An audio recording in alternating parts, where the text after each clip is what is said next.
माझ्या पुतण्याला भेटण्याकरिता एकटेच त्याच्या घरी आले होते. राघव त्याचं नाव. तो त्याच्या घरी एकटाच राहायचा. राघव तोत्रा होता, त्यामुळे त्याचं लग्न होत नव्हतं. त्याच्या आईने कधीच दुसरा संसार सुरू केला होता आणि त्याच्या बाबांना वर्षभरापूर्वीच देव आज्ञा झाली होती. आता तो एकटाच राहायचा. त्याची काळजी घेण्याकरिता तिथे एक महिला कामाला होती. ती वयस्कर होती. ती पुरती थकलेली दिसायची व तिच्या चेहऱ्यावर सुरकुत्या पडल्या होत्या. असो, मला काय. मी जेव्हा राघवच्या घरी गेले तेव्हा मला बघून तो खूपच आनंदी झाला. त्यावेळी त्याने मला आपुलकीने मिठी मारली. त्याचे तोत्रे शब्द ऐकून मला हसायला येत होतं, पण मी स्वतःला आवर घातली. मी हसू दाबलं. राघव आता मोठा झाला होता. त्याचं लग्न तर व्हायला हवं होतं. मी त्याला विचारलं की राघव, लग्नाचा काही विचार आहे का? तर तो म्हणाला, काकी करायचंय ना. तो एक शब्द बोलायला अर्धा मिनिट घेत होता. मग मी म्हणाले, हो हो समजली मी तुला काय म्हणायचंय ते. मी आता काही दिवस तिथेच राहणार आहे. हे ऐकून राघव खुश झाला. तो तर मी कायमची तिथेच राहावी यासाठी मला आग्रह करू लागला.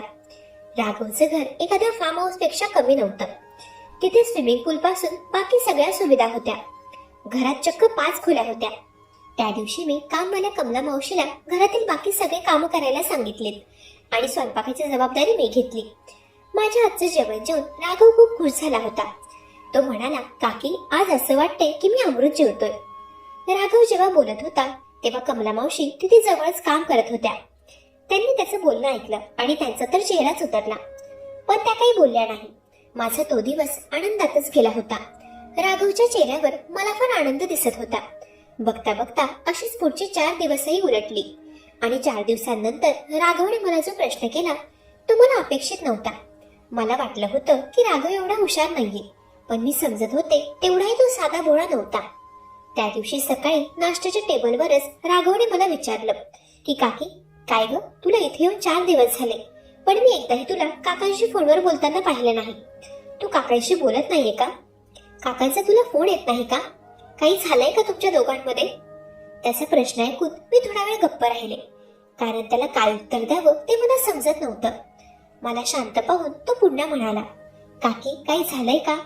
तू माझ्याकडे मन मोकळं कर, मला परक समजू नकोस. तेव्हा त्याच्या 2 आपुलकीच्या शब्दांनी माझं मन भरून आलं आणि तिथेच मी कोसळले. मी रडू लागले. तर त्याला म्हणाले, राघव तू किती मन कवडा आहेस रे. तू माझं मन ओळखलास. तुझा अंदाज अगदी बरोबर आहे. तुझ्या काकांचे आणि माझे थोडे वाद झाले आणि त्यामुळेच मी इथे निघून आले. मला शांतता हवी होती आणि मला खात्री होती की मला माझ्या माहेरपेक्षाही आपुलकी आणि प्रेम या घरातच मिळणार. त्यामुळे मी काहीही विचार न करता इथेच निघून आले. मी काही दिवस इथे राहिले तर तुला चालेल ना? त्यावर तो म्हणाला, काकी तू असं परक्यासारखं का विचारते? हे घर तुझंच आहे आणि तू इथे बिंदास राहा. तुला जेवढे दिवस इथे राहायचं तेवढे दिवस राहा. अगदी कायमची राहिली तरी मला काही हरकत नाही. अगं, नवरा बायकोंमध्ये थोडेफार वाद होतच असतात. तू आता त्या गोष्टीचा जास्त विचार करू नकोस. थोड्या दिवसात काकाचा राग शांत होईल आणि तो स्वतःच तुला घ्यायला येईल बघ. मी म्हणाले, आता तर मला काही बोलायचंच नाहीये. मी तर तुझ्या काकांशी स्वतःहून बोलणार नाही आणि हे मी यावेळी ठरवलंच आहे. त्यावर तो मला समजावत म्हणाला, काकी आता ते सगळं जाऊ देत. तू काय म्हणालीस थोड्या वेळापूर्वी? तू इथे शांततेसाठी व आरामासाठी आली आहेस ना? मग ते घरचे वाद घरीच सोड आणि इथे छान आनंदात राहा. राघवच्या बोलण्यात आपुलकी होती, पण त्या आपुलकी मागे ज्या काही गोष्टी दडलेल्या होत्या त्या मला समजून आल्या नाही. त्यावेळी त्याच्या डोळ्यात एक वेगळी चमक होती आणि ती चमक पाहून माझ्या चेहऱ्यावर एक अस्वस्थता निर्माण झाली. पण मी त्या गोष्टीवर काही खास लक्ष दिलं नाही. त्या दिवशी माझं थोडंसं मन वळावं म्हणून राघव मला बाहेर फिरायला घेऊन गेला. घरातून बाहेर गेल्यावर मलाही बरं वाटत होतं. संध्याकाळी आम्ही घरी आलो. कमला मावशीने स्वयंपाक तयार ठेवला होता. कमला मावशी दिवसभर घरातील कामं करून संध्याकाळी तिच्या घरी जायची. तेव्हा आम्ही घरी आल्यावर मावशी त्यांच्या घरी निघाल्या होत्या.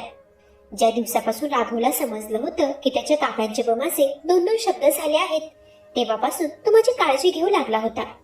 होईल तेवढी सकारात्मकता तो माझ्या आजूबाजूला ठेवायचा. माझं मनोरंजन व्हावं म्हणून कधी टीव्ही मध्ये गाणे लावायचा तर कधी मला बाहेर फिरायला घेऊन जायचा. कमला मावशी हे सगळं पाहत होती आणि बहुतेक तिला ते खटकत होतं. एकदा मी तिला सहजच बोलले की मावशी, तुम्ही एवढ्या मोठ्या घरात काम करतात, जरा व्यवस्थित राहत जा. अशी कळकट मळकट साडी, केस विस्कटलेले, या घराला तुम्ही शोभून दिसत नाहीत. त्यावर त्या मला म्हणाल्या, बाईसाहेब, माझी जेवढी आवक आहे तशीच मी राहते आणि माझं लग्न झालंय. माझं वय 60 वर्ष आहे पण अजूनही मी माझ्या नवऱ्यासोबत एकनिष्ठ आहे. उगाच मला घराच्या बाहेर निघाल्यावर दुसऱ्या लोकांसमोर नटून खटून राहायची गरज नाही, कारण मी माझ्या नवऱ्याशी एकनिष्ठ आहे. कमला मावशी मला वारंवार ते का ऐकवत होती की ती तिच्या नवऱ्याशी एकनिष्ठ आहे. तिचे शब्द ऐकून मी चिडले. मी म्हणाले, तुम्हाला काय म्हणायचंय? सगळ्याच बायका आपल्या नवऱ्याशी एकनिष्ठ असतात, तुम्ही उगाच मला काही ऐकवू नका. त्यावर त्या म्हणाल्या, मला सगळं ठाऊक आहे बाईसाहेब, माझे केस असेच पांढरे झाले नाहीत. आज तुम्हाला इथे येऊन एक आठवडा होत आलाय, पण अजूनही तुमच्या नवऱ्याची काही खबर नाही. पण इथे तर तुम्ही साहेबांशिवाय अगदी मजेत दिसतायत. मी तुम्हाला आताही सांगते, तुमच्या घरी परत जा. राघव सरांसोबत जास्त दिवस राहू नका, नाहीतर तुम्हाला महागात पडेल. मला त्या मोलकरणीचा फार राग आला. मीही तोंडाला येईल ते तिला बोलले. थोडक्यात मी तिचा अपमानच केला. त्याचा परिणाम असा झाला की तिने दुसऱ्या दिवसापासूनच कामाला यायचं बंद केलं. मग काय, आता सगळी घरातील कामं मला करावी लागत होती. आणि त्यातच 2 दिवसांनंतर राघव बाहेरच्या स्विमिंग पूल जवळ पाय सरकून पडला. आणि आता तर माझा ताप जास्तच वाढला होता, कारण मला त्यालाही सांभाळावं लागत होतं. अजून तरी मला उमेशने स्वतःहून कॉल केला नव्हता, त्यामुळे मी त्याची विचारपूस केली नव्हती. मी राघवच्या घरीच होते. मी राघवला त्याच्या खोलीत त्याचं जेवणाचं ताट नेऊन द्यायचे. तो मलाही त्याच्यासोबत जेवायला बसायला सांगायचा. जेवत असताना तो माझ्याशी बऱ्याच गप्पा गोष्टी करायचा. माझ्याशी तो त्याच्या कॉलेजचे किस्से शेअर करायचा. त्याचं बोलणं ऐकून असं वाटायचं की बरीच वर्ष झाली त्याने खूप गोष्टी मनात साठवल्या आहेत. आजपर्यंत त्याच्याकडे मन मोकळं करायला कोणी व्यक्तीच नव्हती, म्हणून त्यावेळी मीही त्याच्या एकूण एक गोष्टी मन लावून ऐकायचे. असेच पुढचे 3-4 दिवस उलटले. अचानक एके दिवशी एक भयान घटना घडली. तर झालं असं की त्या दिवशी रात्री मी माझ्या रूममध्ये रोजप्रमाणे झोपले होते, पण अचानक मी जोरात ओरडून उठले. मला एक वाईट स्वप्न पडलं होतं. ते स्वप्न पडल्यानंतर मी एकटी झोपायला घाबरत होते. मग मी राघवची मदत घ्यायला गेले. जेव्हा मी त्याच्या खोलीत गेले तेव्हा आतील दृश्य पाहून माझे डोळेच विस्फारले. तो मला व्यवस्थितपणे चालताना दिसत होता. त्याला चालताना पाहून मला धक्का बसला, कारण कालपर्यंत लंगडा चालणारा मुलगा एकट्यात असताना व्यवस्थितपणे चालत होता. मला पाहून त्याच्या चेहऱ्यावर थोडा घाम फुटल्यासारखं दिसलं. मी त्याला म्हणाले, राघव, तुला तर कालपर्यंत चालता येत नव्हतं आणि आता तू व्यवस्थित चालतोयस, म्हणजे तू पाय मुरगळण्याचं खोटं नाटक करत होतास का? तेव्हा तो म्हणाला, नाही ग काकी, मी आताच पट्टी काढली, मला थोडं बरं वाटत होतं, म्हणून म्हटलं उगाच पट्टी कशाला लावायची, थोडं 2 पावले चालून बघूयात. मी त्याच्या बोलण्यावर विश्वास ठेवला. मी त्याला म्हणाले, ते सगळं ठीक आहे, आता रात्रीचे 2 वाजलेत आणि तू अजूनही जागा? तर तो म्हणाला, हो, बऱ्याचदा मी उशिरा झोपतो, आताही मी वेब सिरीज बघत होतो, त्यामुळे जागा होतो. तू सांग, तू एवढ्या रात्री इथे कशी? तेव्हा मी त्याला मला पडलेल्या त्या स्वप्नाबद्दल सांगितलं. ते ऐकून तो म्हणाला, काय ग काकी, तू आणि घाबरतेस? माझ्या धडधाकट काकाला घाबरवणारी तू एका स्वप्नाला घाबरलीस? असं बोलून तो अजून जोराने हसू लागला. मला त्याच्या बोलण्याचा राग आला. मी तिथून बाहेर पडू लागले. तोच त्याने मला थांबवलं. म्हणाला, काकी, अगं मी तुझी मस्करी नाही करू शकत का? बरं सॉरी, तुला माझी मदत हवी आहे ना? घाबरू नकोस, मी तुझ्या सोबतच आहे. त्या रात्री राघवच्या मदतीमुळे मी शांत झोप घेतली. दुसऱ्या दिवशी सकाळी त्याने मला सांगितलं की आज घरी काही पाहुणे मंडळी येणार आहेत. मी त्याला कोण येणार ते विचारलं, तर तो म्हणाला, अगं काकी, लग्नाचं स्थळ आहे. विवाहबंध ग्रुपमध्ये माझ्या मित्राने मला काही महिन्यांपूर्वीच ऍड केलं होतं आणि आता तब्बल 6 महिन्यानंतर त्या ग्रुप मार्फत मला स्थळासाठी फोन आलाय. मग मीही लगेच होकार भरला. आता बघ ना, तूही इथे आहेस. तू आहेस म्हटल्यावर मला काही चिंता करायची गरज नाही. तू सगळं सांभाळून घेशील. राघवचं बोलणं ऐकून मी जरा विचारात पडले होते. काही क्षण मी जागेच स्तब्ध झाले. तेव्हा अचानक त्याने माझ्या डोळ्यासमोर टाळी वाजवली. तेव्हा मी भानावर आले. तो म्हणाला, काकी, काय झालं, कुठल्या विचारात गर्क झालीस? मी त्याला तेव्हा काही नाही म्हणाले आणि पाहुणे मंडळींच्या स्वागताच्या तयारीला लागले.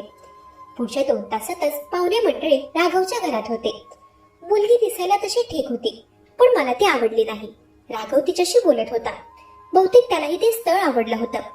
काही वेळाने ते पाहुणे मंडळी त्यांच्या घरी गेल्यानंतर राघवने मला विचारलं की काकी, तुला नवरी मुलगी कशी वाटली?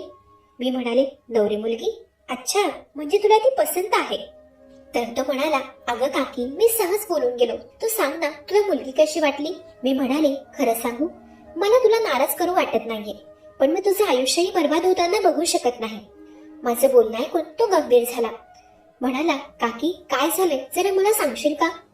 मी त्याला म्हणाले, राघव, कदाचित काही गोष्टी तुझ्या लक्षात आल्या नसतील. मला त्या मुलीच्या चेहऱ्यावर एक प्रकारची चालाखी दिसली. मला मनापासूनच वाटत नाही की ती मुलगी तुझ्यासाठी योग्य आहे. त्यावेळी माझ्या बोलण्यावर राघवने काही उत्तर दिलं नव्हतं, पण मी त्याचं आयुष्य बर्बाद होऊ देणार नव्हते. मी त्या मुलीचा अख्खा बायोडाटा चेक केला आणि मला समजलं की तिचं ते दुसरं लग्न होतं. मी राघवला ते सांगितलं. तेव्हा त्याला धक्का बसला. तो म्हणाला, मुलीही खोटं बोलतात यावर माझा विश्वासच बसत नाही. एवढी मोठी गोष्ट त्यांनी लपवायला नको होती. राघवने तेव्हाच फोन करून त्या स्थळाला नकार कळवला. त्याने माझे फार आभार मानले. म्हणाला, काकी, तू माझं आयुष्य बर्बाद होण्यापासून वाचवलंस. तू माझी फक्त काकी नाहीयेस, तू माझी सखी आहेस. मला तू माझ्या मैत्रिणीसारखी वाटतेस, कारण मी तुझ्याकडे माझ्या मनातील प्रत्येक गोष्ट सहजपणे बोलू शकतो आणि तूही मला समजून घेतेस. त्यांनी माझे आभार मानले. आता राघव व माझी मैत्री दिवसेंदिवस वाढत गेली. आता मला तिथे जाऊन जवळजवळ महिना पूर्ण होणार होता, पण अजूनही उमेशने माझी काही खबर घेतली नव्हती. पण त्या एके दिवशी सगळंच बदललं. माझी तब्येत बिघडली होती. मला चक्कर येऊ लागल्या होत्या आणि हळूहळू सगळी लक्षणं वेगळ्याच दिशेने जात होती. जेव्हा मला खरं कारण समजलं तेव्हा माझ्या पायाखाली जमीनच सरकली. कारण हे होतं की मी आई होणार होते.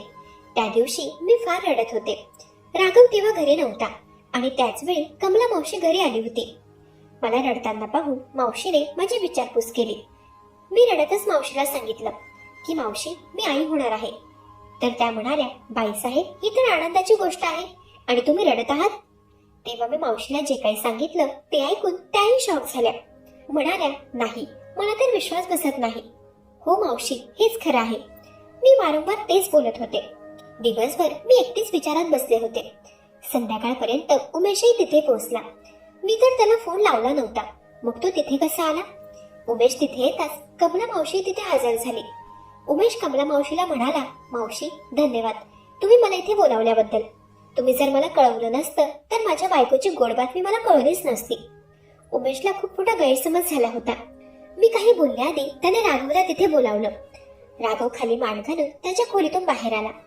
त्याची मान शर्मेने खाली होती. उमेश त्याच्या जवळ गेला. त्याने राघवच्या खांद्यावर हात ठेवला.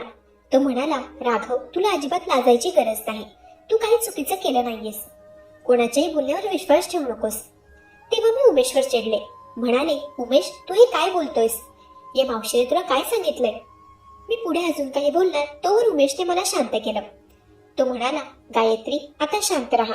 आता मी बोलणार आणि तू ऐकणार. तू एवढ्या खालच्या पातळीवर जाशील असं मला वाटलं नव्हतं. तुला काय वाटलं, राघव एकटा आहे, तो घाबरेल आणि तू मनाला येईल ते वागशील? ते बरं झालं मला कमला मावशीने वेळेवर फोन केला आणि इथे बोलावून घेतलं. मला वाटलं होतं की तू काही दिवस राहून घरी परतशील, पण तू एवढा मोठा कट रचशील याची मी कल्पनाही केली नव्हती. तेव्हा उमेश राघवला म्हणाला, राघव, तू निर्दोष आहेस. तुझ्यावरचे आरोप खोटे आहेत. उमेशने राघवच्या हातातील कागदपत्रेही फाडून फेकलीत. त्याने त्याला हेही सांगितलं की त्याचं लग्न ज्या मुलीसोबत जमत होतं तिचं हे पहिलंच लग्न आहे. तुझी काकी तुझं लग्न होऊ नये म्हणून खोटं बोलली की त्या मुलीचंही दुसरं लग्न आहे. गायत्रीच्या पोटातील बाळ माझंच आहे. गायत्री, तुझ्या पोटातील बाळ आपलं आहे त्याचे प्रूफ आहेत माझ्याकडे. हे घे तुझे रिपोर्ट. तुझ्या कपाटात तू लपून ठेवले होतेस ते मला मिळालेत. अजून जे जन्मालाही आले नाही त्याच्या नावाने तू एवढं मोठं पाप करायला निघालीस. तू आपल्या बाळाला हे असे गर्भसंस्कार देणार आहेस? राघवने तुला आई मानलं होतं आणि तू त्याला बर्बाद करायला निघालीस. त्याची ही संपत्ती त्याच्या वडिलांनी मोठ्या कष्टाने मिळवली आहे. त्याच्यावर तुझा काय, माझाही हक्क नाहीये. हे सगळं राघवचं आहे. आधीपासूनच तुझी मागणी चुकीची होती. आपल्याकडे आहे तेवढं ते सुख मानायला हवं, पण तू एक लालची बाई आहेस. आता इथून पुढे मला तुझ्यासोबत राहायचं नाही. उमेश म्हणाला, तुला जास्त टेन्शन घ्यायची गरज नाही. बाळ जन्माला येईपर्यंत मी तुझा सगळा खर्च उचलेल. तू माझ्या बाळाला माझ्याकडे सोडून नंतर तुझं आयुष्य एखाद्या श्रीमंत व्यक्तीसोबत घालवू शकतेस. मी तुला थांबवणार नाही. उमेशचा निर्णय ऐकून मी थक्कच राहिले. त्या काही क्षणात माझं आयुष्य उद्ध्वस्त होताना मला दिसू लागलं. तेव्हा मी उमेशची व राघवची माफी मागितली. मी म्हणाले, उमेश, मला माफ कर. मला राघवची संपत्ती नकोय. मला आपला सुखी संसार हवाय. राघव, मी खोटं बोलले. या बाळाशी तुझा काहीही संबंध नाही. हे माझं आणि उमेशचं बाळ आहे. मला तुझी संपत्ती माझ्या नावे करायची होती म्हणून मी खोटं वागले. तू खूप सभ्य आणि चांगला मुलगा आहेस. मी गेल्या वर्षभरापासून उमेशच्या मागे लागले होते की आता तुझा भाऊ तर राहिला नाही, मग त्याची संपत्ती आपली झाली. राघवला एवढ्या संपत्तीची काय गरज? त्याची संपत्ती तू तुझ्या नावावर करून घे. पण माझा नवरा माझं ऐकत नव्हता. म्हणून शेवटी तुझी संपत्ती मिळवण्यासाठी मी इथे आले, मी इथे राहायला आले आणि मी खोटं बोलले आणि तुझ्याकडून कागदपत्रांवर सही घेतली. परंतु शेवटी माझा विजय झाला. मला लक्षात आलं की खरी संपत्ती ही पैसा नसून आपलं कुटुंब असतं. कुटुंब नेहमी आनंदी राहणं ही सगळ्यात मोठी संपत्ती असते. माझा संसार विखुरतोय हे माझ्या लक्षात येताच मला बुद्धी आली आणि मी पैशांचा मोह क्षणात विसरले व माझ्या संसाराकडे वळले. सत्य समोर आलं तेव्हा राघवने मला पूर्णपणे माफ केलं नव्हतं. त्याने त्या दिवसापासून माझ्यापासून आबोला धरला. मी उमेश सोबत आमच्या घरी निघून आले. त्यानंतर काही दिवसांनीच राघवचं लग्न झालं. त्या दिवशी त्याला जे स्थळ बघायला आलं होतं त्या मुलीशी त्याने लग्न केलं. राघवने त्याच्या बायकोला मागच्या घडलेल्या काही गोष्टी सांगितल्या नव्हत्या. आता हळूहळू तो माझ्याशी थोडाफार बोलू लागला होता. मंडळी, कधी कोणाच्या विश्वासाचा गैरफायदा घेऊ नका, कारण एकदा का विश्वास तुटला की कुटुंब ढासळत जातं. मंडळी,